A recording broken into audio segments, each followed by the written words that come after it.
A military source says army repelled an attack by terrorists on Taftanaz airport in Idleb, killing and wounding dozens of attackers.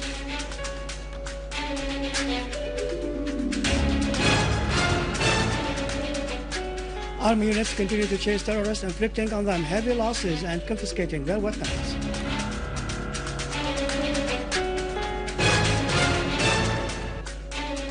Mikdad affirmed that the events in Syria would not have happened without the support and finance of certain states.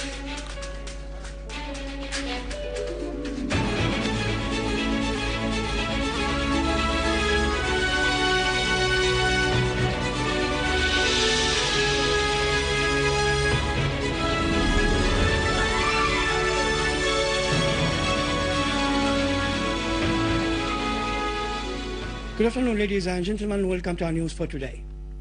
An official military source has said Taftanaz military airport in Idleb governorate was the target of a terrorist attack this morning, executed by a large number of armed terrorist groups.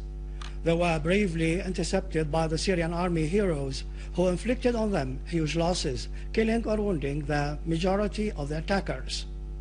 The source said the 2 Syrian soldiers were slightly injured. No one was killed. No losses in equipment were reported. The source added that the attack comes within the framework of the feverish war launched on Syria by its enemies in order to restore the image of our army and undermine the morale of its soldiers. The source added that the cooperation of the inhabitants of the area who notified the army of their positions and their movements has helped foil the attack and enabled the army fighters at the airport to inflict heavy losses on the terrorists. Meanwhile, our armed forces continued to chase fleeing terrorists in Aleppo city and its suburbs.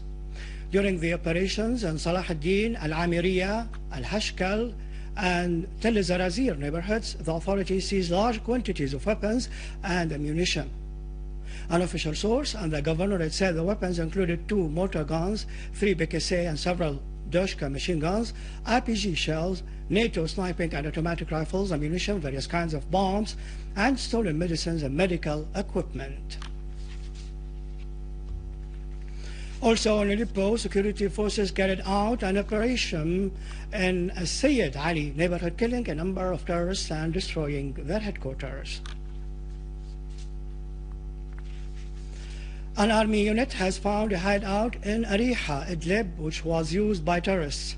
Several terrorists were killed and a large number of them were wounded during the operation. The hideout is a 500-meter-long tunnel that connects Ariha with Zabur. 200 grenades, weapons, RPG shells, automatic rifles, 30 explosive devices, each weighing 100 kilograms, were seized. The authorities also found a number of printing machines stolen from state establishments, in addition to a number of cars used by terrorists and their aggression against citizens and law enforcement troops. The border troops also dismantled 5 explosive charges planted by armed terrorist groups along Harim, Kafar, Ham axis in Idlib suburbs, each weighing between 30 and 50 kilograms. A group of terrorists have held men and women in Zamalka and slaughtered them in front of their fellow neighbors. According to a source and the governorate, the inhabitants collected the corpses of the victims and put them inside Sheikh Askar Mosque, which they had booby-trapped, and intended to use it as a base from which they planned to launch their mortar shells at the Syrian army to force it to retaliate. Whether the army retaliates or not, they intended to detonate the mosque and accuse the army of shelling it and committing massacre to turn world public opinion against Syria on the eve of the Security Council member states ministerial meeting.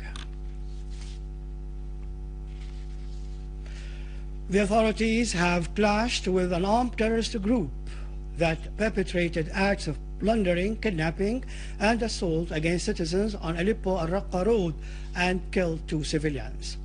All the members of the terrorist group were killed, among whom Salim Ali al-Shibli and Abdul Karim Najm al-Abdullah from Deir Zor were identified.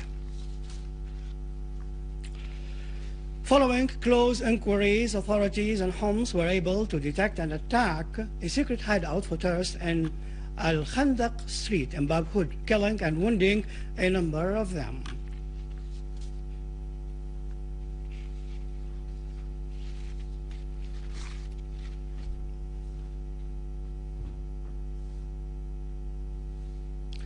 Army units foiled at dawn today an infiltration attempt by terrorists near the Lebanese borders in Tal Kalakh suburb.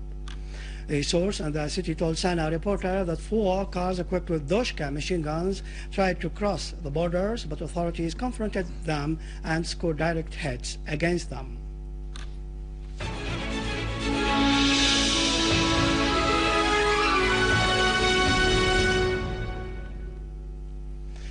Deputy Minister of Foreign Affairs and Expatriates Dr. Faisal Al-Mikdad asserted that the incidents that are taking place in Syria would not have happened without the foreign intervention by some countries that have financed and harbored the armed terrorist groups and provided them with weapons, in addition to launching a misleading media campaign that twisted facts and justified terrorism. In a statement delivered today during a session held by foreign ministers of non-aligned countries in Tehran under the title Lasting Peace Through Common Global Administration, Mr. Al-Mikdad said that what the U.S. is doing, along with the Western circles and some regional countries, by supporting the armed groups, is aimed at the destruction of the Syrian infrastructure and the killing of the innocent citizens who refuse terrorism. Mr. Al-Mikdad pointed out particularly to the support provided by Turkey to Al-Qaeda and other extremist organizations to kill innocent people in Syria. This support was represented by the unlimited opening of the Turkish airports and borders for the terrorists to infiltrate into Syria and carry out schemes that aim at diverting away from the basic conflict in the region, which is the Arab-Israeli conflict. I think what we have achieved in the final document is very positive. It's very good. And we have full condemnations of the sanctions imposed against Syria by the West and by some other countries. We have a balanced paragraph on the situation in Syria. So this is good support on behalf of the Summit for Syria. For his part, Iranian Foreign Minister Ali Akbar Salehi stressed the necessity of the participation by all Palestinian factions to find a just solution to the Palestinian cause. Salehi said in a speech before the Palestine Committee during the preparatory meetings of the Non-Alliance Summit that the failure to find a solution to the Palestinian question is due to the failure, rather to double standard policy pursued by the West, which tends to ignore the Palestinian legitimate rights. Salehi stressed that Jerusalem will remain the eternal capital of the Palestinians.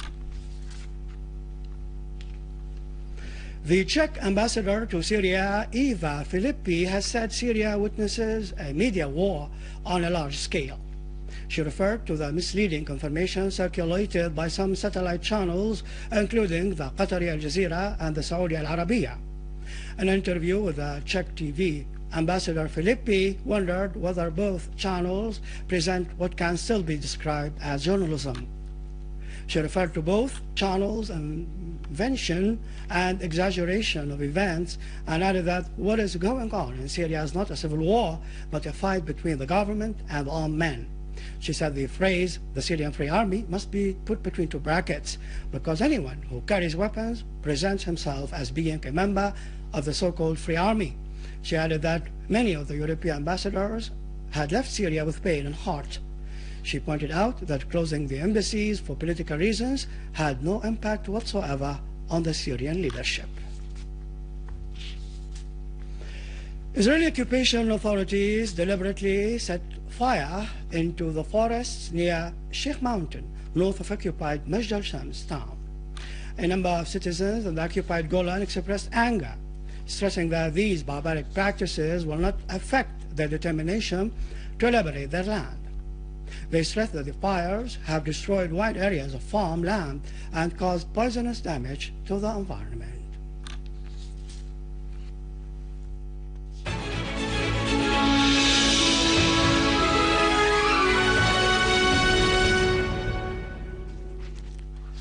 Finally, mercenary terrorists flocking into Syria continue killings and committing terrorist acts against the Syrian people. One of those is Mohamad Ali Bilhaj Ahmad, from Tunisian nationality, who admitted joining an armed terrorist group along with terrorists from Turkmenistan, Libya, Kuwait, and Saudi Arabia. Terrorist Bilhaj Ahmad said he was trained on how to use different types of weapons and went to Egypt, where he met some of Al-Qaeda terrorist organization members. Terrorist Bilhaj, who is a member of the Tunisian Al-Nahda ruling party, spoke of his trip to Istanbul and Antioch in Turkey, as well as his meetings there with some other terrorists of Turkish and Syrian nationalities. Terrorist Bilhaj also narrated how he came from Turkey into Aleppo countryside, where he met with other terrorists, including 3 Tunisians, a Libyan, 2 Kuwaitis, and some from Saudi Arabia and Syria. The terrorist was arrested by the Syrian authorities while he was hiding inside Syria.